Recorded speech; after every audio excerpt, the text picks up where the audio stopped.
Começa agora, em resumo, um bate-papo sobre ciência e pesquisa aqui na Rádio UFSCar. Olá a todas e todos. Iniciamos agora, aqui nos estúdios da Rádio UFSCar, a nossa segunda edição do programa Em Resumo.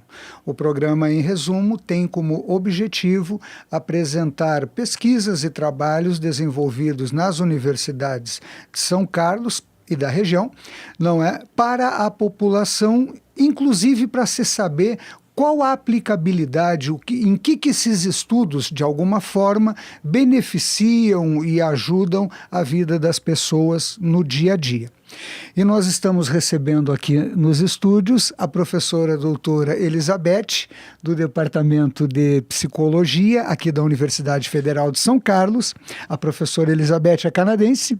Sou. Olá, obrigado pelo convite, é um prazer estar aqui.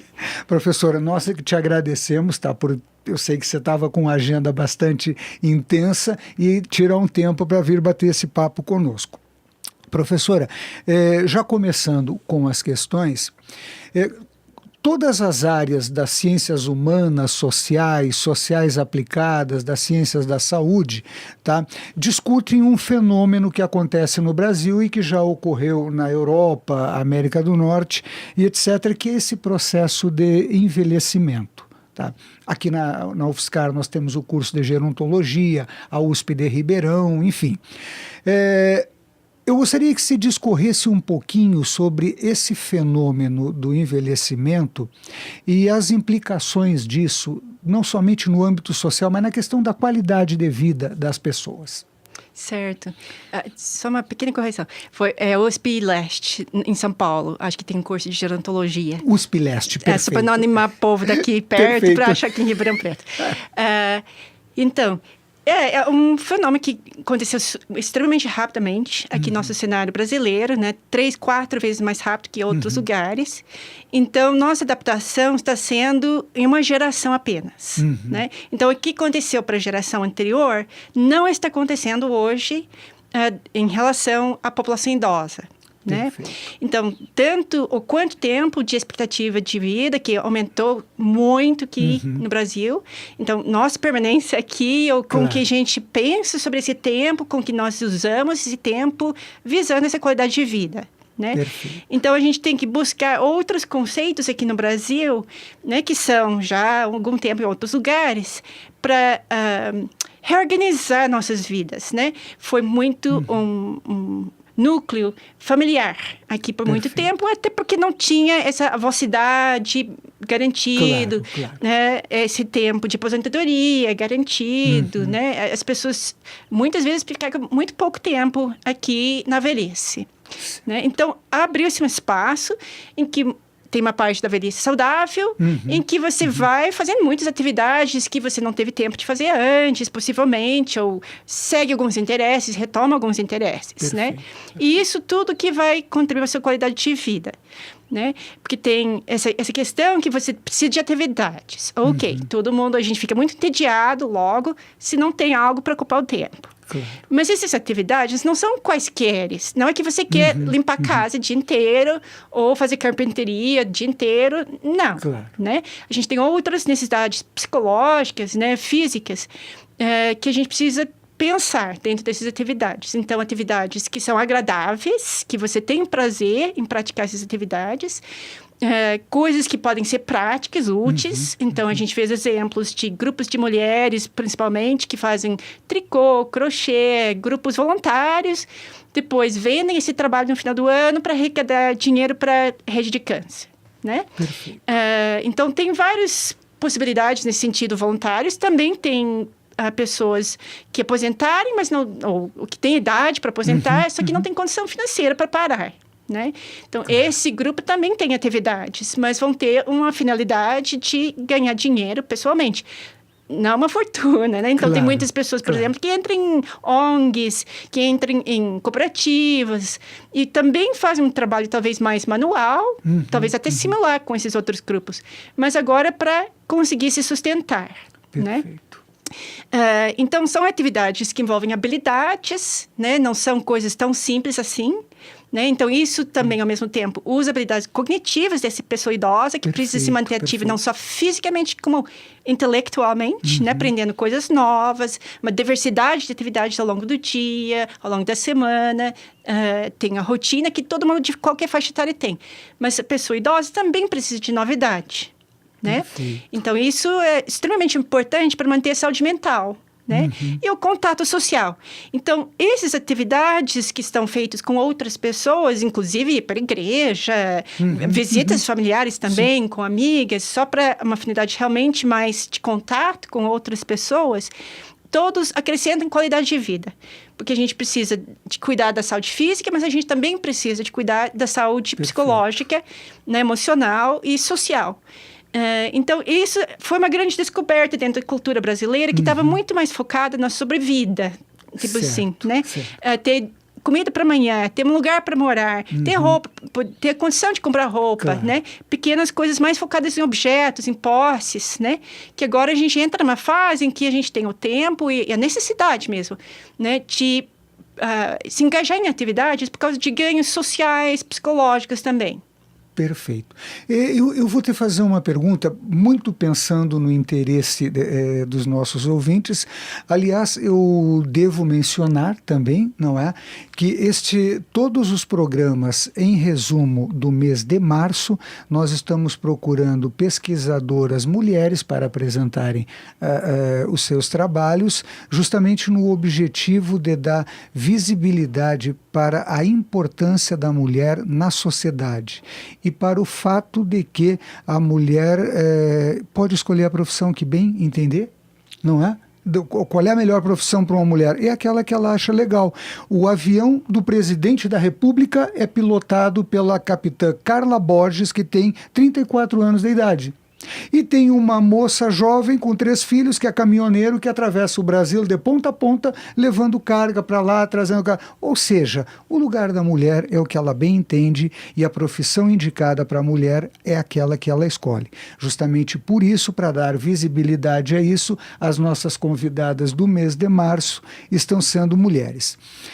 Professora, eu vou te perguntar uma outra coisa. Eu sei que essa pergunta ela é ampla demais. Mas como tu é canadense, conhece a realidade do teu país, ou seja, de povos que têm um outro formato de desenvolvimento, e tu conhece a nossa realidade enquanto Brasil. O que seria o conceito de qualidade de vida? Por que eu estou te perguntando isso? Tu mencionou no momento que existe uma faixa do processo de envelhecimento em que as pessoas têm uma possibilidade de maior protagonismo e há uma etapa em que depende mais da ajuda de outro, que é que nós chegaremos nesse ponto dos cuidadores e das cuidadoras, tá? Mas eu te perguntaria, no contexto de Brasil, dentro daquilo que você tem visto nas tuas pesquisas, o que seria a qualidade de vida? A aprendizagem, a palavra cruzada, tocar um instrumento, fazer algum tipo de atividade como caminhada ou alguma coisa, enfim. Como definir qualidade de vida? Você começou perguntando sobre uma comparação, por exemplo, entre Canadá e Brasil. Eu estou aqui já faz 20 anos, né? E o que eu senti que foi um fator muito central de diferença entre a população idosa canadense e brasileira é escolaridade. Certo. Porque o idoso que sabe ler, um idoso que tem possibilidade de se manter bem atualizado com tecnologias, por exemplo, e de usar essas tecnologias para se comunicar nos tempos de hoje, né, com seus filhos, com suas amigas, mesmo não conseguindo circular tanto nessa fase de maior dependência, né? Até crianças que, né, são dependentes para transportes, mas não têm outras dificuldades físicas, de saúde, né? A gente vê esse uso de tecnologia para manter contato social, né? Então, esse aumento da escolaridade gradativo aqui no Brasil traz muitas vantagens para todo mundo e também para os idosos, né? Porque a gente tem uma tendência a pensar neles como não precisando se manter atualizados, né? Mas isso é absurdamente errado, né? Perfeito. Porque aí não pode fazer uma compra, porque ou não aprendeu a usar cartão de crédito, e pior ainda, não aprendeu a fazer isso na internet, não faz internet banking, né? Então, tudo isso é importante para você manter a sua independência. Perfeito. Né? Então, a gente vê na Universidade Aberta de Terceira Idade, por exemplo, eles ensinando essas capacidades para as pessoas idosas que também querem fazer intercâmbios na Espanha, então estão estudando espanhol e línguas e informática para conseguir acompanhar o jeito de executar tarefas hoje em dia que é diferente da infância e da adultez deles, Claro, né? claro. Mas por trás disso tem um fator de escolaridade, que ele é a porta de entrada para conseguir acompanhar todas essas mudanças no geral. E que uma geração mais cedo já teve isso no Canadá. Então, a qualidade de vida, acho que é a mesma coisa para o ser humano em qualquer lugar desse planeta. Só que as condições para conquistar isso são um pouco diferentes. Claro. Né? Inclusive, né, essa questão, por exemplo, corrupção. Né? Isso acontece facilmente quando você tem pessoas com conhecimentos muito diferenciados.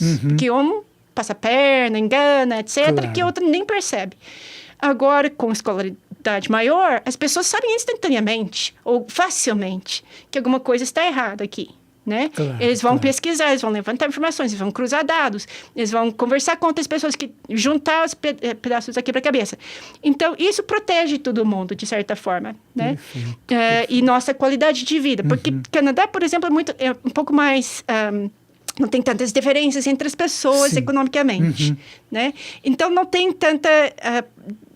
não é que não tem, jamais, né? Tem ladrão em todo lugar, tem esses problemas sociais, Claro, né? claro. Essas dificuldades, estresse, né? Claro. Em qualquer país. Mas são menos, né? E isso afeta a nossa qualidade de vida.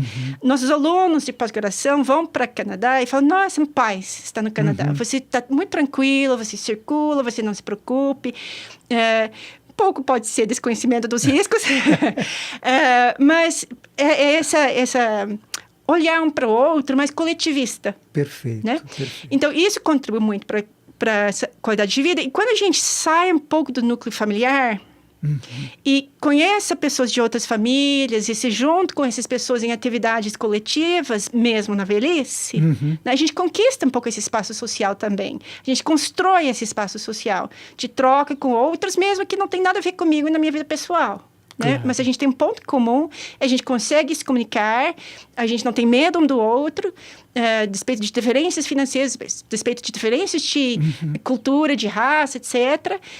Então, a gente está conseguindo essa coletividade aqui no Brasil cada vez mais. Né? A gente está ultrapassando, acho que, barreiras. E isso contribui para todas as faixas etárias e na velhice também, até mais, porque eles são mais vulneráveis.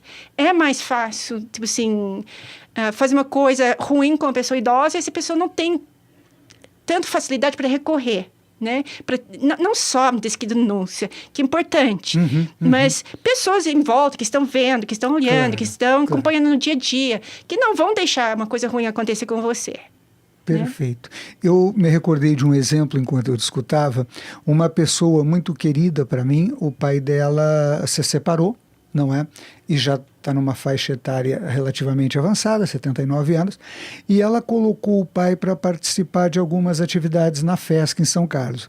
E ele ia com as atividades e ela acabava ajudando a fazer. Aí eu perguntei, eu digo, mas olha, do ponto de vista da aprendizagem, o que ele está conseguindo aprender uma vez que tu está fazendo os trabalhos para ele ou com ele?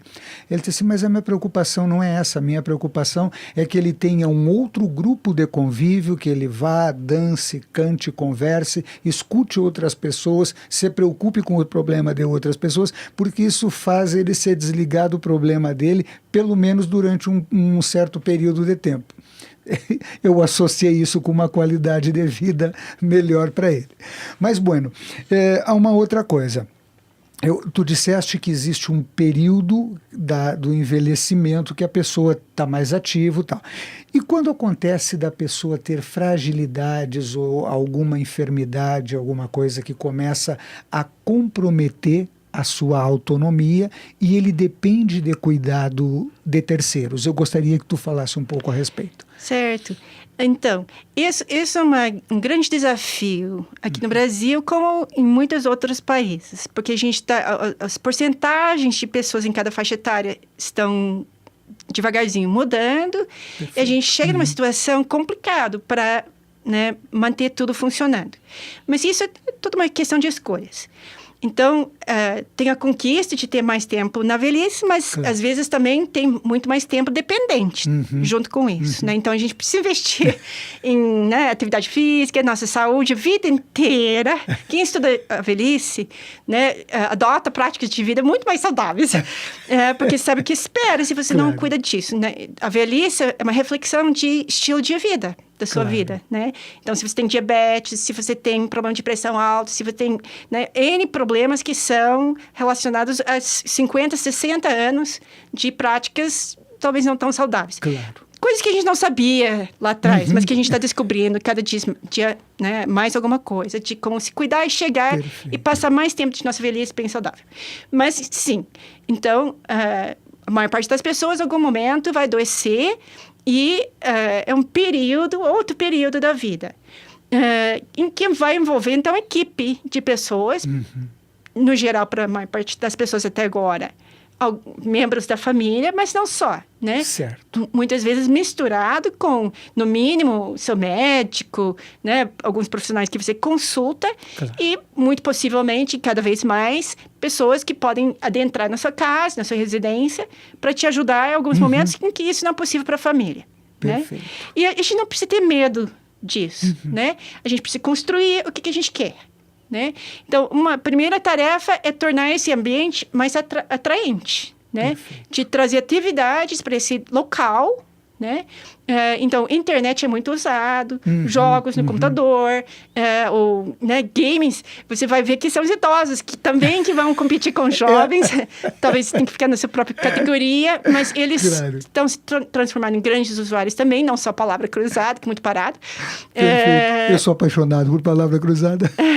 Não, é excelente, de novo, para pessoa com alta escolaridade, né? Mas não são todos, e nunca será. Então, a possibilidade de fazer videogames que são adaptados para a população idosa, né? É bem interessante. Tem alguns serious games que eles falam, que têm objetivos mais importantes.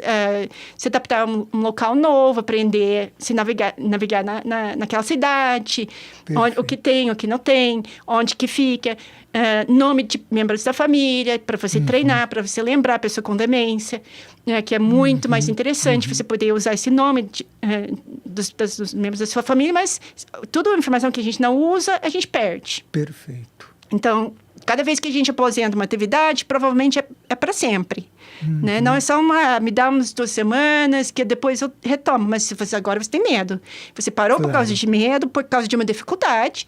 E a gente tem muitas pesquisas, por exemplo, olhando para a questão de dirigir, né? Na psicologia cognitiva, em que você vai tentar entender formas de ir parando essa atividade para se proteger os outros, né, que estão na rua junto. De ensinar uma certa tolerância, o tempo que o idoso precisa para atravessar uma rua, o tempo que o idoso precisa para fazer alguns movimentos com o carro, se é que está dirigindo, para a gente conseguir incluir essas pessoas no fluxo do tráfego por um pouco mais de tempo. Né? Porque ajuda muito na autoestima, na independência, de novo, para conseguir manter atividades valorizadas que não são dentro de casa.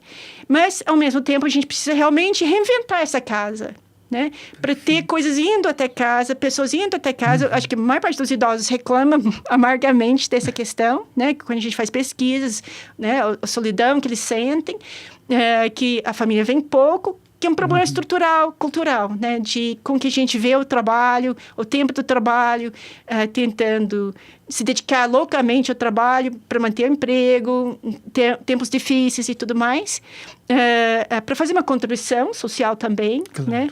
Mas de repensar toda essa questão, já que não é só mulher que cuida, já que não é só mulher que cuida dos filhos, que a gente está modificando tudo isso, esse conceito de como que a gente não só trabalha, mas que também cuida, né?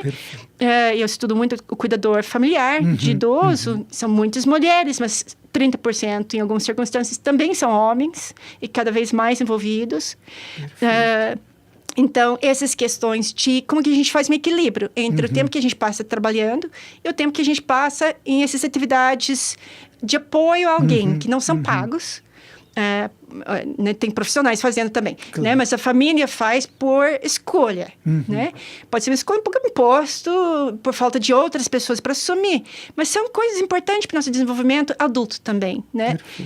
De fazer coisas para outras pessoas e não só para nossa carreira, mesmo que essa carreira seja em favor de outras pessoas também, né? As pessoas próximas afetivamente a nós, que a gente conhece, que a gente está acompanhando nesse trajetório de vida juntos, esse período que a gente fica juntos aqui. Perfeito. Professora, nós estamos então encerrando o nosso programa de hoje, não é? Eu te agradeço sinceramente por tirar um pouco do teu tempo aí das atividades e vir bater esse papo conosco, não é? E nós encerramos então esta segunda edição do programa Em Resumo, repetindo um mote que nós estamos falando em quase todos os programas da Rádio UFSCar. A melhor profissão para uma mulher é aquela que ela se sente plena, feliz e realizada. E o lugar social de uma mulher é qualquer lugar de uma sociedade em que ela escolha estar. Fica registrado, então, o nosso cumprimento, o nosso parabéns para todas as mulheres que estão vivas, que já viveram e que ainda viverão nesse belo planeta. Um grande abraço e até o próximo programa. Obrigada. Você ouviu Em Resumo, um programa da Rádio UFSCar. Continue na programação da 95,3 FM e escute diferente.